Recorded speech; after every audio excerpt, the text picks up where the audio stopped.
Hello student, welcome to physics time classes. आज हम एक डेरिवेशन करने वाले हैं क्लास 11 प्रॉपर्टी ऑफ सॉलिड। एक रिलेशन है कि किसी इलास्टिक मेंबर के अंदर जो वर्क डन होता है या मैं बोलूँ कि एनर्जी पर यूनिट वॉल्यूम जो होता है वो होता है हाफ स्ट्रेस इनटू स्ट्रेन। ये डेरिवेशन प्रूफ करेंगे, काफी सिंपल है, काफी लॉजिकल है। खाली इसका एक बार आप कथन सुन लीजिए, आपको समझ में आ जाएगा कि करना कैसे। ऐसा रट्टा नहीं मारना है आपको कि ये स्टेप वैसे कुछ मत करिए। खासकर बायोलॉजी वाले वो थोड़ा सा कंफ्यूज हो जाते हैं कि इंटीग्रेशन आ गया कैसे करेंगे, कौन से वाली पुट करेंगे, ऐसा मत करें, बहुत सिंपल है। चलिए, हमने एक इलास्टिक मेंबर ले लिया, एक वायर ले लिया, इस वायर की लेंथ L है। आप फोर्स लगाइए, कुछ खिंच जाएगा, कुछ अमाउंट के अंदर एक्सटेंड हो जाएगा, वो अमाउंट हमने dx ले लिया, ठीक है। अब ये जो आ रहा है इस फोर्स की वजह से आ रहा है। अगर फोर्स लग रहा है किसी ऑब्जेक्ट के ऊपर तो उसमें कुछ वर्क हो रहा होगा। वर्क का मतलब ही एनर्जी, मतलब कोई एनर्जी आ रही होगी, तो वो एनर्जी होगी dw। लगाया फोर्स F, डिस्प्लेसमेंट आया dx, उसकी वजह से अमाउंट ऑफ वर्क डन हो रहा है dw, मतलब बहुत छोटा वर्क डन हो रहा है बहुत छोटे डिस्प्लेसमेंट के लिए। जब आप F लगाएंगे dw आएगा वर्क, डिस्प्लेसमेंट आएगा dx। तो वर्क का रिलेशन क्या होता है? वर्क होता है हमारा F into dx, ये होता है। अब मुझे फोर्स की वैल्यू निकालनी है in terms of area and young modulus. Young modulus को मैंने यहाँ पे E से डिनोट करा है, अगर आप चाहें तो Y से भी डिनोट कर सकते हो, मैंने E से डिनोट करा है, ठीक है। यहाँ पे मैंने हुक्स का फॉर्मूला का यूज करा है, stress is equal to epsilon और E का मतलब हो गया यंग मॉडुलस। सिग्मा का फॉर्मूला क्या होता है? स्ट्रेस क्या होता है? Force upon area. एप्सिलॉन क्या होता है? चेनी लेंथ टू ओरिजिनल लेंथ। मेरी चेनी लेंथ x है, मतलब जो टोटल चेनी लेंथ आएगी उसको मैंने x ले लिया। यहाँ से मैंने f का आंसर निकाल लिया, a का क्रॉस कर दिया। अब ये f की वैल्यू उठा के मैं यहाँ पे पुट कर देता हूँ। बस अब मुझे दोनों साइड इंटीग्रेट करना है। पूरी बॉडी के लिए मुझे कितना वर्क हो रहा है इसमें और उस वर्क से कितना चेंज आ रहा है मुझे वो निकालना है, ठीक है। तो पूरी बॉडी के लिए अगर काम करूंगा तो मैं दोनों तरफ इंटीग्रेट कर देता हूं। मेरा टोटल वर्क डन यहाँ पे W है और जो टोटल डिस्प्लेसमेंट आएगा यहाँ पे मैंने कितना लिया, जैसे x लिया। आप चाहें तो यहाँ पे x ले सकते हैं, मैं मना नहीं कर रहा हूँ, आपकी अपर लिमिट यहाँ पे x हो सकती है, तो आपका आंसर x के फॉर्म में आएगा।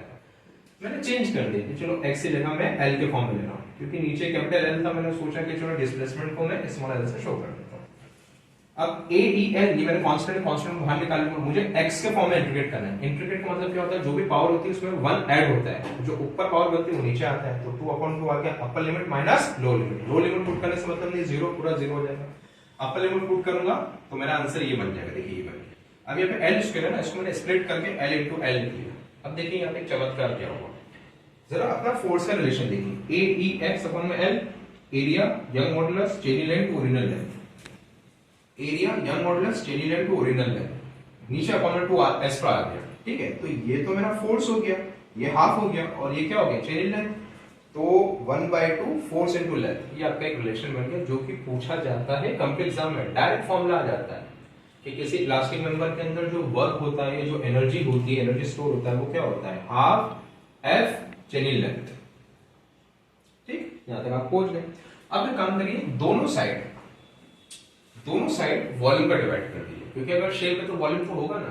तो ये हो जाएगा वर्क पर यूनिट वॉल्यूम या एनर्जी पर यूनिट वॉल्यूम। इधर भी वॉल्यूम का डिवाइड कर दिया। अच्छा, वॉल्यूम क्या होता है?